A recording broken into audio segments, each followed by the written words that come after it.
두려워하지 않을 수 있는 이유라는 제목으로 함께 은혜를 나누도록 하겠습니다. 한번 따라해 보시기 바랍니다. 두려워하지 않을 이유.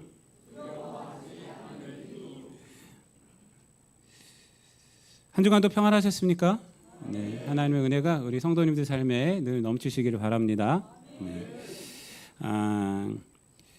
오늘 우리 읽은 우리 본문 이 말씀은 우리 10장 내용을 좀 알아야지 좀 이해가 됩니다.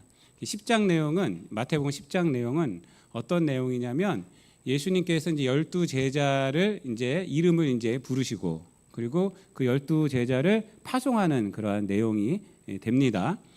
그리고 나서 예수님께서 세상에 이제 12제자를 이제 내보내시면서 이제 복음의 전도자로 내보내시면서 걱정이 많이 되셨어요. 그래서 이제 어떤 말씀을 하시냐면 우리들이 잘 알고 있는 내가 너희들을 세상에 내보내는 것이 이리 가운데 양을 내보내는 것 같다. 뭐 이런 말씀을 하시고 계십니다. 그래서 이제 16절 말씀에 보면은 보라 내가 너희를 보냄이 양을 이리 가운데로 보낸것 같도다. 그러므로 너희는 뱀같이 지혜롭고 비둘기같이 순결하라 라고 이렇게 말씀하고 계세요. 이 굉장히 유명한 말씀이죠.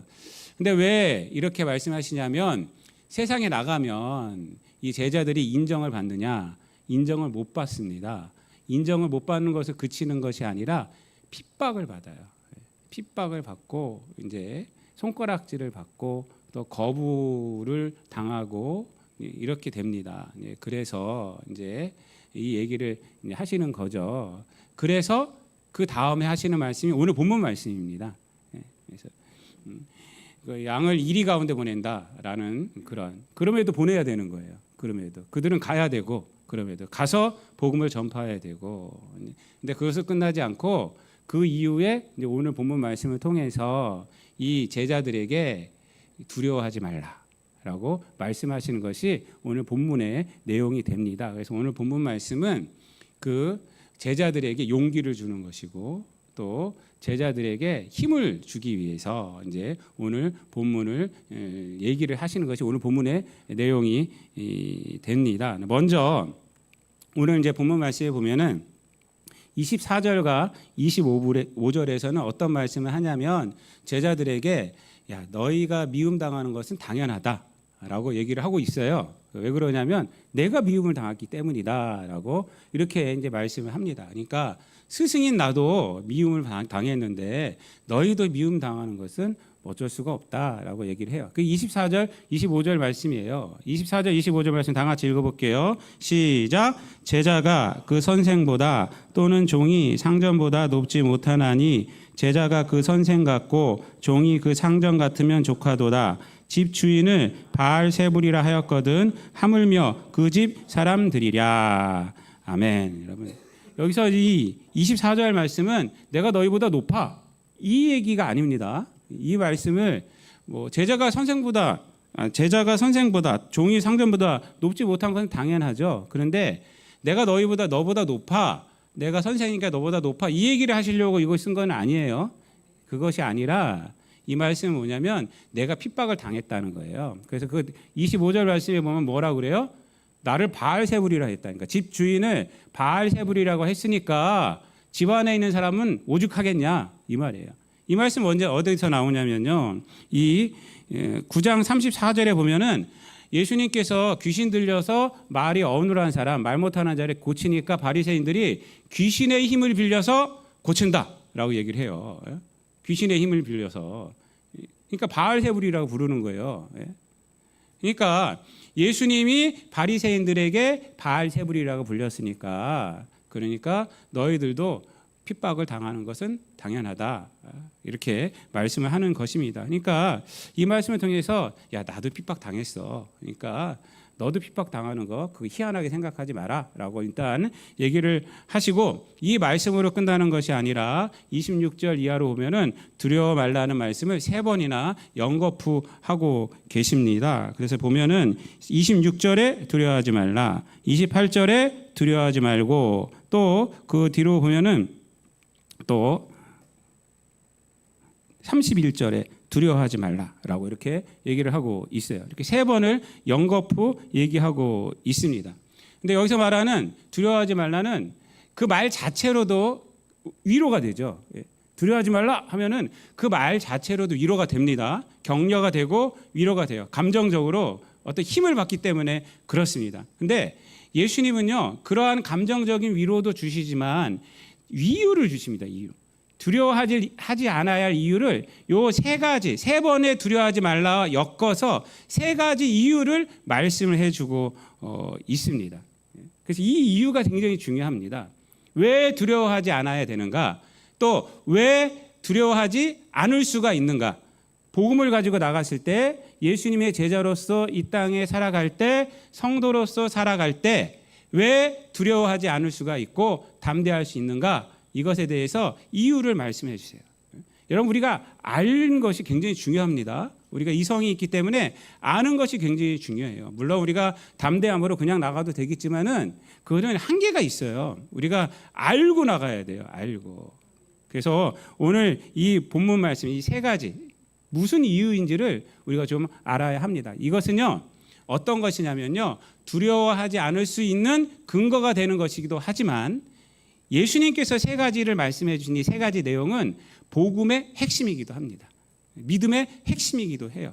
그래서 오늘은 이 세 가지를 좀 보면서 우리가 함께 은혜를 나누고 우리도 세상에서 성도로서 두려워하지 않고 살아갈 수 있는 그러한 담대한 믿음을 얻게 되는 시간이 되기를 바랍니다. 첫 번째로 예수님께서 두려워하지 않아야 될 이유에 대해서 뭐라고 말씀하시냐면요, 복음은 진리이기 때문에 그래요. 진리이기 때문에 예수님의 제자로 살아가고 예수님의 그 말씀을 전하고 예수 그리스도의 십자가와 부활의 복음을 전하는 그것은 진리이기 때문에 두려워할 필요가 없다라는 것입니다. 그것이 바로 26절이에요. 26절 다 같이 한번 읽어볼게요. 시작. 그런즉 그들을 두려워하지 말라. 감추인 것이 드러나지 않을 것이 없고 숨은 것이 알려지지 않을 것이 없느니라. 아멘.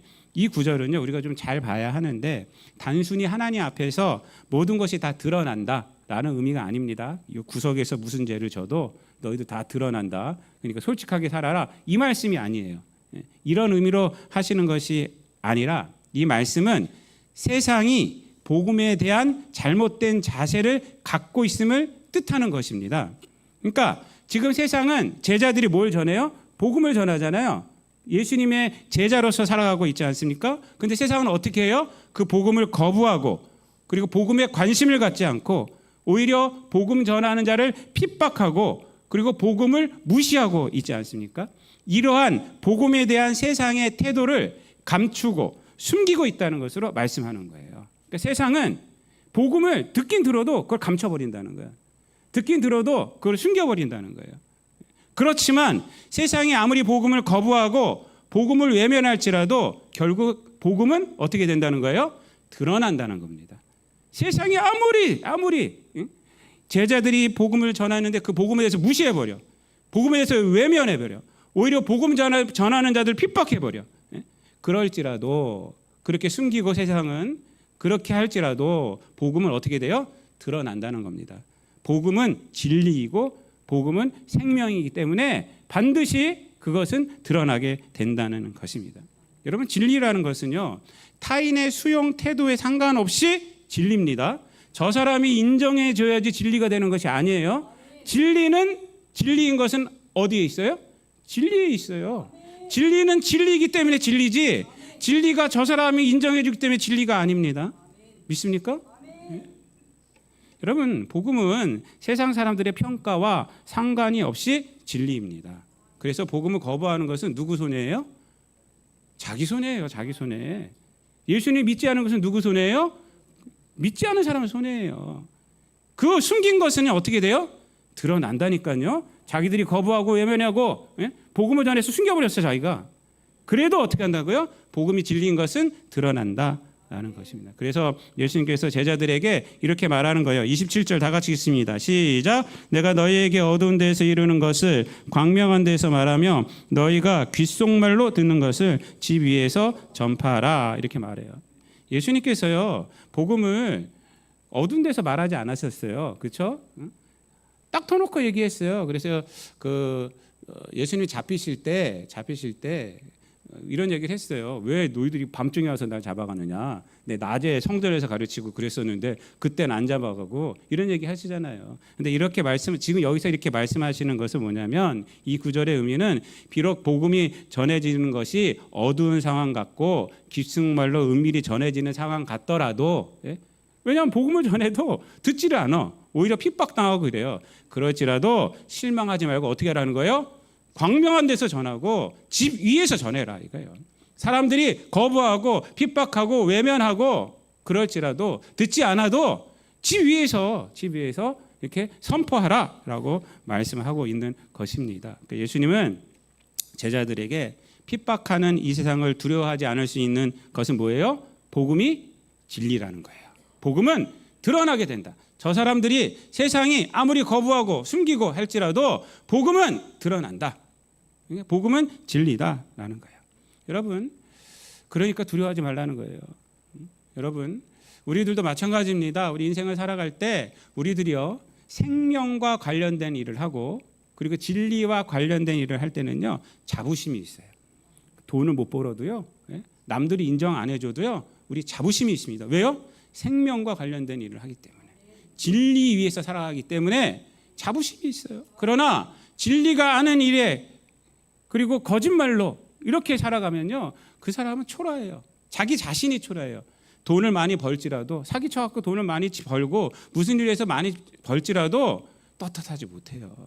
그리고 그렇게 해서 권력에 올라간다 할지라도 권력 자리에 올라가면 부끄럽습니다. 자기 자신이 부끄럽기 때문에 자꾸 거기서 이상한 짓들을 하는 거예요. 거기서. 그러나 우리들이요 생명과 관련된 일을 하고 진리 위에서 살아가면 두려움이 없습니다. 그것을 알라는 거예요. 그래서 복음은 진리다. 그러니까 두려워하지 말아라 라는 겁니다. 사울 왕이요 다윗 왕을 쫓아다닌 게 10년을 쫓아다녔어요. 10년을. 근데 사울 왕이 두려움이 많았을까요? 다윗이 두려움이 많았을까요? 사울 왕이 두려움이 많았어요. 왠지 아세요? 진리 위에 있지 않았기 때문에. 다윗은 하나님을 믿는 믿음 위에서 살았어요. 쫓겨다니면서 힘이 있고 능력이 있었어요.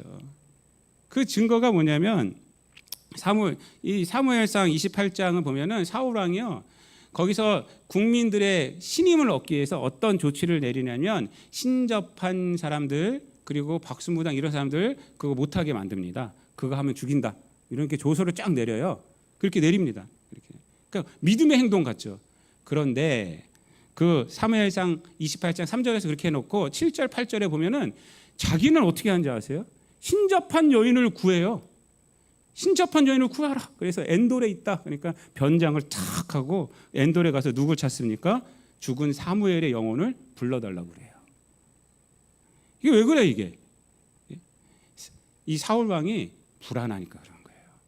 진리 위에 살아가지 못하니까 하나님께 버림받으니까요. 이렇게 되는 겁니다. 그러니까 자기는 불안한 거예요. 3,000명의 군사를 움직이고요. 5,000명의 군사를 움직이고요. 그렇게 해서 다윗 왕을 쫓아가는 사람이에요. 지금 제국의 왕입니다. 그럼에도 불구하고 불안한 거예요. 그렇지만 다윗은 어때요? 쫓겨다니고 있습니다. 그렇지만은 쫓겨다니고 있음에도 불구하고 사무엘상 22장 1절과 2절 말씀에 보면요. 환난당한 자, 빚진 자, 원통한 자들이 이 다윗에게 쫙 모입니다. 그들이 한 400명이나 모였다 그래요. 그들의 우두머리가 됩니다. 우두머리가 돼요.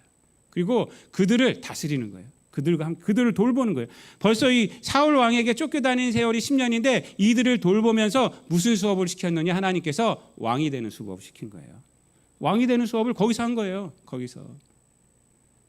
진리 위에서 살아가니까 도망자의 삶이지만 우두머리가 되게 하시고 그것이 수업이 되어서 사울 왕이 죽자마자 유다의 왕이 되고 이스라엘, 통합 이스라엘의 왕이 되는 거예요. 다윗 왕이.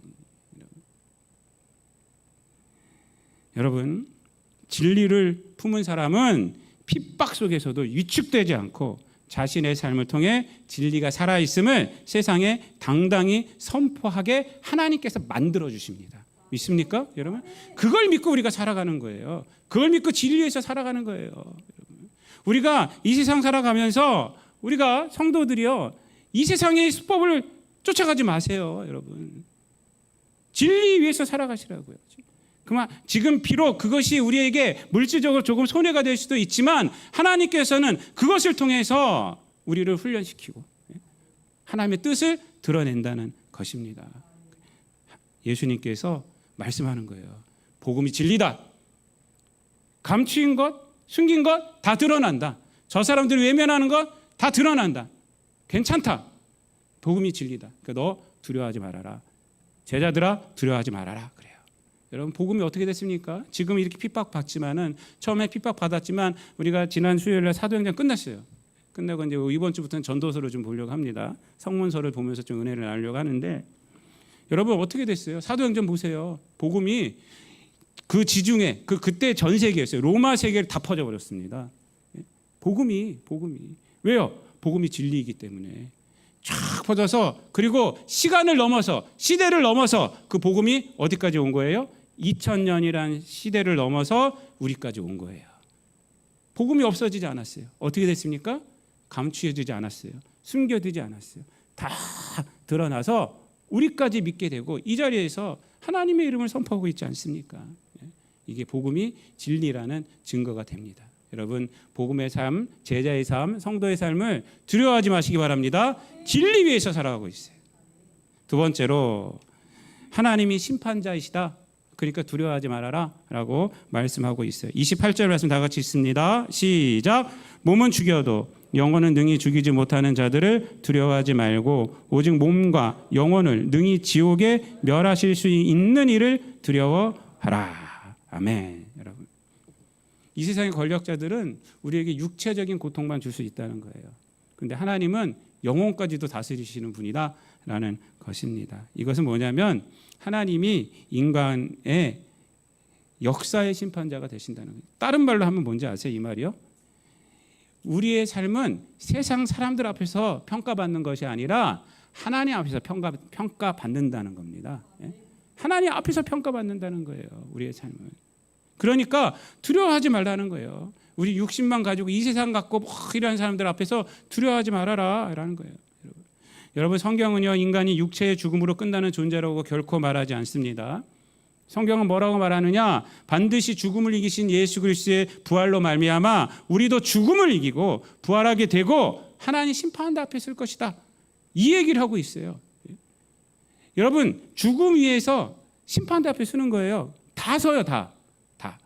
우리만 서는 것이 아니라 예수 안 믿고 살아갔던 그 나쁜 사람들도 다 서요. 그게 혹시 어디서 나타나느냐? 요한계시록 20장에서 백보자 심판에서 나타나지 않습니까? 거기에 생명책에 기록되지 않은 자들은 불못에 던져진다는 거예요. 이것이 뭐라고 그래요? 둘째 사망이다. 그래요. 이것이 둘째 사망이다. 하지만 생명책에 기록된 자들은 요한계시록 21장 27절에 보면은 다 예루살렘에 들어가요. 새 예루살렘에 다 들어가게 된다라고 말씀을 해주고 있습니다. 이것을 기억하고 있어요. 두 번째 사망이 있다는 거예요. 우리에게 두 번째 사망이. 이것을 우리가 두려워해야 되는 것입니다. 여러분 예수님의 이 말씀은 하나님이 심판자가 되고 복음이 심판의 기준이 되니까 세상의 핍박에 두려워하지 말아라. 두려워하지 말아라 라고 말씀하고 있습니다. 우리들도 마찬가지입니다. 세상이 우리를 판단하는 것이 아니라 하나님이 우리를 판단하십니다. 우리가 하나님 앞에 살아갈 때 하나님은 우리를 착하고 충성된 종이라고 부르시는 것입니다. 우리가 세상의 보화를 쌓지 않고 하나님 앞에 싸우며 살아갈 때 우리의 삶은 하나님 앞에 인정을 또한 받게 되는 것입니다. 몇 주 전에 우리가 말씀드렸지만 제가 히브리서 11장에서 이 아브라함과 그 믿음의 사람들이 어떻게 살았다고요? 이 세상에서는 나그네요 그리고 외국인처럼 살았다라고 이렇게 말합니다. 그 믿음의 삶이 그랬다는 거예요. 이 세상에 나그네요 외국인처럼 살았다는 거예요. 세상 사람들은 그것을 미련하다고 불러요. 나그네요 외국인처럼 왜 살아? 좀 떵떵거리고 살지 그러는데 아니라는 거예요. 믿음의 사람들은 그렇게 살았다는 거예요. 그래서 어떻게 했다는 거예요? 하나님께서 내가 너의 하나님됨을 부끄럽게 생각하지 않는다. 하나님 앞에 인정받고 살았어요. 내가 너의 하나님됨을 진짜 부끄럽지 않다. 세상 사람들은 나그네라고 이방인이라고 어떻게 대할지 모르지만 나는 너의 하나님이 된 것이 너무나도 자랑스럽다라고 이렇게 말씀하고 있다는 것입니다. 사랑하는 성도 여러분, 제자로 살아가는 것은 심판자이신 하나님 그 앞에서 살아가는 것이고 하나님을 인정하고 살아가는 것이에요. 그러니까 두려워할 거 없다는 것입니다. 세상이 우리를 심판하는 것이 아니라 누가 심판해요? 하나님이 심판. 하나님께서 판단하신다. 그러니까 두려워하지 말아라 라고 말씀하고 있습니다. 여러분들 두려워하지 마시기 바랍니다. 세상에 사람들 우리를 뭐라고 그러던 두려워하지 마시기 바랍니다. 우리가 두려워할 것은 하나님 앞에 있느냐 하나님 앞에 없느냐, 내가 하나님 말씀대로 살아가고 있느냐 아니냐, 이것을 점검해야 되는 거예요. 마지막으로 왜 두려워하지 마느냐, 하나님께서 귀하게 여긴다, 나를 귀하게 여긴다라는 것입니다. 29절부터 31절 말씀 제가 굉장히 좋아해요. 이 말씀 보면은 이렇게 말하죠. 하나님의 허락 없이는 참새 한 마리도 땅에 떨어지지 않는다. 29절에 말하잖아요. 참새 한 마리가 얼마에 팔린다고요? 한 아시사리온에 팔린다. 그러니까 대충 한 100원에 팔린다는 뜻이에요. 그냥 진짜 100원이 아니라 보잘것없게 팔린다는 겁니다. 그런데 보잘것없는 이 참새도 하나님의 허락이 없으면 땅에 떨어지지 않는다는 거예요. 땅에 떨어지지 않는다. 제가 성남 살 때 그때는 성남이 남한산성 아래 단대동에 살았는데 지금은 뭐 성남이 엄청나게 좋아졌는데 그때는 뭐 되게 못 살았어요. 거기 시골이었어요. 근데 제가 기억에 있는 게 뭐냐면 사냥꾼들이 와갖고 참새들을 잡아요.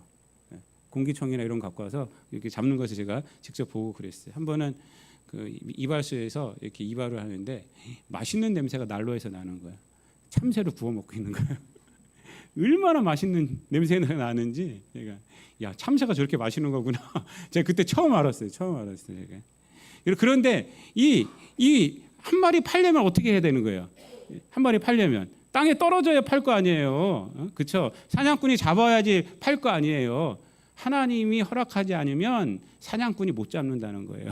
아무리 사냥꾼이 다녀도 하나님이 허락해야지 그 사냥꾼도 한 마리 잡을 수 있다는 거예요.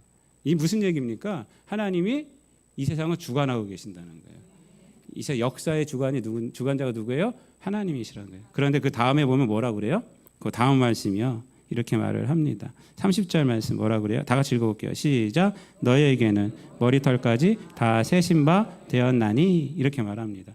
이 말씀이 갑자기 반전이 확 일어나는 거예요. 하나님이 역사의 주관자, 참새 한 마리까지도 하나님께서 다 이렇게 헤아리고 하나님의 허락이 있어야지 사냥꾼이 그날 가서 공수치 않고 그 다음에 몇 마리라도 잡아오는 거예요. 근데 우리들에게는 어떻게 했다고요? 머리털까지 세고 계시다는 거예요. 하나님이 그 역사의 주인, 역사를 다 움직이시는 그 하나님께서 관심이 온통 우리에게 있다는 거예요. 우리는 머리털까지도 세고 계신다는 거예요. 여러분, 그리고 나서 하는 결론이 이것입니다. 31절 다 같이 읽어볼게요. 시작. 두려워하지 말라. 너희는 많은 참새보다 귀하니라. 이렇게 말합니다. 두려워하지 말아라. 그러니까 역사의 주인이신 하나님이 너를 사랑하고 계신다. 너를 집중하고 계신다. 제자들아, 그러니까 두려워하지 말아라 라고 말하는 것입니다. 여러분, 이 말씀이 어떤 의미냐면요, 역사의 주인이신 하나님께서 이 역사를 여러분을 구원하시기 위해서 움직이셨다는 거예요. 믿습니까? 이게 성경이 말하는 거예요. 성경이 말하는 이겁니다. 역사를 움직이시는, 참새 한 마리까지도 이렇게 움직이시는 하나님께서 그 역사를 저와 여러분을 구원하려고 하신다는 거예요.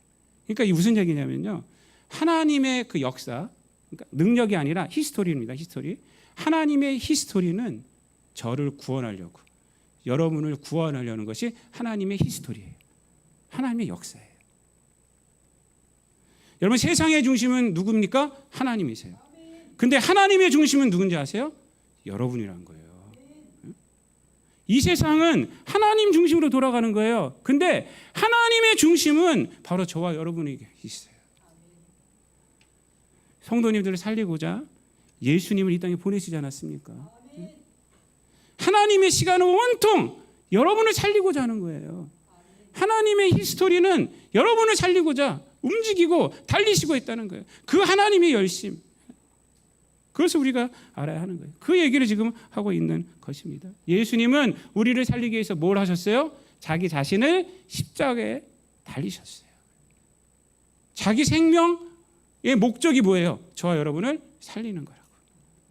이게 하나님의 사랑이라는 것입니다. 그러니까 두려워하지 말아라 라는 거예요.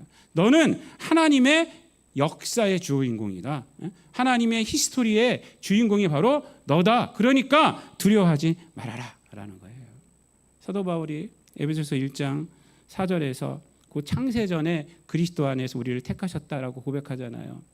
지난 수요일에도 말씀을 드렸는데 언젠가도 말씀드린 것 같아요. 이 에베소서 말씀은요 너무나도 귀한 말씀이에요. 이 마지막 사도행전 28장에 보면은 그 이태 2년 동안이나 재판도 못 받고 그 셋집에서 이렇게 갇혀 있어요. 그 갇혀 있는 동안에 쓴 것이 에베소서예요. 에베소서, 빌립보서, 골로새서, 빌레몬서, 이게 옥중 서신이라고 하는 겁니다. 그래서 그때 쓴 거예요. 그때 쓰면서 그때 하나님의 은혜에 대해서 이 사도 바울이 묵상을 깊이 한 거예요. 나가지도 못하고 오는 사람들만 만날 수 있었으니까 나가지도 못하고 거기 안에서 갇혀서 하나님의 은혜를 생각해 보니까 내가 받은 구원이 보통 구원이 아닌 거예요. 그래서 창세전이란 거예요. 이 세상이 있기 전에, 이 세상 온 우주 만물이 있기 전에 그리스도 안에서 나를 택하셨구나. 나를 택하셨구나. 그렇게 고백하는 거예요. 하나님의 은혜가 너무나도 대단하다. 그냥 우연이 된 것이 아니라 하나님의 작정과 하나님의 계획과 하나님의 예정이 있었구나. 그것이 이루어졌다는 거예요. 여러분 이것을 근데 우리가 생각할 때 예정론이란 딱딱한 교리로 생각하시지 마시고 여러분 이 무슨 얘기인지 아세요? 창세전에 하나님께서 우리를 택하셨어요. 그리스도 안에서 택하셨어요. 그런데 그것이 계속 이루어져서 몇천 년이 지나서 그것을 변하지 않고 나를 구원해냈다는 거예요. 그게 이 몇천 년이 지나서 이게 뭐예요? 하나님의 히스토리는 누구를 구원하기 위했던 거예요? 바울을 구원하기 위했다는 거예요. 바울이 깨달은 거예요. 그래서 그걸 쓴 거예요. 그거를 하나님의 히스토리는 여러분들을 구원하려고 계속 창세전부터 지금까지 달려왔다는 것입니다. 그게 여러분이에요. 그러니까 두려워하지 말라는 거예요. 그러니까 두려워하지 마라. 여러분 기독교 신앙이 인격적인 신앙인 것은요 바로 이 하나님의 사랑 때문입니다. 하나님의 사랑. 여러분 늘 제가 말씀드리잖아요. 사랑이 없다면 하나님의 능력이 무슨 소용이 있겠어요? 그 능력이 나하고 무슨 관계가 있어요? 하나님께서 사랑하시기 때문에 어마어마한 능력으로 우리를 구원해내신 거고 그 어마어마한 능력이 나하고도 관계되는 거죠. 사랑하지 않으면 무슨 관계가 있어요? 여러분 이재용 회장이 나하고 무슨 관계가 있어요? 그 사람은 돈이 굉장히 많잖아요. 그것이 나에게 무슨 관계가 있어요? 아무 관계 없어요. 왜? 그 사람 나 알지도 못하고. 근데 하나님은 여러분을 알고 계시고 머리털까지 세우고 계신다. 머리털이 몇 개인지 다 세우고 계신다. 그 하나님 만세전에 여러분들을 택하셔갖고 그것을 여러분을 구원하시려고 그 시간, 그 하나님의 시간을 계속 달려와서 마침내 여러분을 구원해내셨어요. 그러니까 우리가 세상 살아갈 때 이 믿음을 갖고 살아갈 때 하나님과 인격적인 관계가 된 거 아닙니까? 이 우상들은 인격이 없어요. 인격이 어디 있어요? 사람을 갖다 도구로 만들고 사람에게 뭘 뺏기나 하고 이런 거죠. 그런데 우리 기독교 신앙은 그렇지 않다는 거예요. 하나님이 나를 사랑하시는구나. 창세전에 그리스도 안에서 나를 택하셨는데 지금까지도 나를 향하시 오셔가지고 사랑해내셨다. 구원해내셨다. 여러분 얼마나 복된 것입니까? 그러니까 세상 가운데서 우리가 두려워할 게 뭐가 있어요? 믿음으로 살아갈 때 두려워할 게 뭐가 있어요? 좀 세상 일이 좀 안 되더라도 두려워할 게 뭐가 있어요? 하나님께서 나를 사랑하여 주시는데 세상 사람들이 날 핍박할지라도 복음을 전하다가 핍박당할지라도 두려워할 게 뭐가 있어요? 하나님이 나를 사랑하여 주시는데 그렇기 때문에 두려워하지 말라는 거예요. 그리고 마지막으로 32절, 33절에서 이렇게 말합니다. 한번 다 같이 읽어볼게요. 시작. 누구든지 사랑 앞에서 나를 시인하면 나도 하늘에 계신 내 아버지 앞에서 그를 시인할 것이요.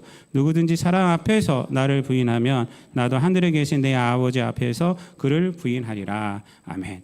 이 말씀은 뭐냐면요. 그러니까 이 세 가지 이유가 있으니까 이제 담대하게 두려워하지 말고 살아가라라는 거예요. 살아가라. 그렇지 않으면 이게 굉장히 이 말씀은 어떤 말씀이냐면요, 단호하게 하시는 말씀입니다. 복음을 인정하고 제자로 살아가라라고 굉장히 단호하게 하시는 말씀이에요. 복음에는요 가운데가 없어요. 이도 아니고 저도 아니고 하면 안 된다는 것입니다. 여러분, 신앙에는 회색지대가 없습니다. 아니면 아닌 거예요. 기면 긴 거고요. 여러분, 신앙은 적극적인 거예요. 신앙은 중간이 없습니다. 예수님께서 하나님 앞에서 인정하는 삶을 살고 있느냐, 아니면 예수님께서 하나님 앞에서 인정하지 않고 있는 삶을 살고 있느냐, 이 둘 중에 하나예요. 우리가 지금 이렇게 말씀하시는 겁니다. 지금 완전히 결단을 요구하는 거예요. 그러니까 이 세 가지 이유가 있으니까 이것 때문에 너희도 두려워하지 말아라. 아무리 핍박이 오더라도 두려워하지 말고 제자로서의 삶을 살아내야 한다라고 결단을 요구하는 것이 바로 이 말씀이 되는 것입니다. 사랑하는 성도 여러분, 말씀을 마치겠습니다. 세상을 두려워하지 않을 근거가 무엇인지, 나아가서 또 세상에서 담대한 근거가 무엇인지가 그 사람의 가치관입니다. 내가 세상에서 담대한 근거가 돈, 그럼 돈이 그 사람 가치관이에요. 그 사람 가치관이에요. 내 두려워하지 않을 것이 돈, 뭐 권력 이러면 그것이 가치관이에요. 그것이. 여러분, 예수님은 오늘 본문을 통해서 두려워하지 않는 근거가 복음이 되어야 한다라고 말해요. 왜요? 복음은 진리이고, 복음은 심판자이신 하나님을 믿는 것이고, 복음은 하나님의 사랑을 우리가 믿는 것이기 때문이다라고 말씀하고 있습니다. 이 세 가지를 여러분 믿으시고, 이 이유, 두려워하지 않을 이유, 이걸 확실히 아시고 담대한 믿음으로 이 땅 가운데 주께 영광 돌려드리며 타협하지 마시고, 예수님께서 하나님 앞에서 이 사람은 내 제자입니다 라고 당당하게 말할 수 있는 그런 인생을 살아가는 저와 여러분 되시기를 우리 주님 예수 그리스도 이름으로 축원드립니다. 기도하겠습니다. 하나님 감사합니다. 복음이 진리이고 하나님이 심판자이시고 우리 인생이 하나님 앞에서 판단되어지고 하나님께서 우리를 사랑하여 주셨음을 늘 깨닫고, 이 세 가지가 이 땅 가운데에서 세상을 두려워하지 않고 제자로서 성도로서 살아가는 이유가 되는, 또 담대함의 근거가 되는 우리 모든 성도들 되게 하여 주옵소서. 감사드리며 예수님의 이름으로 기도드리옵나이다. 아멘.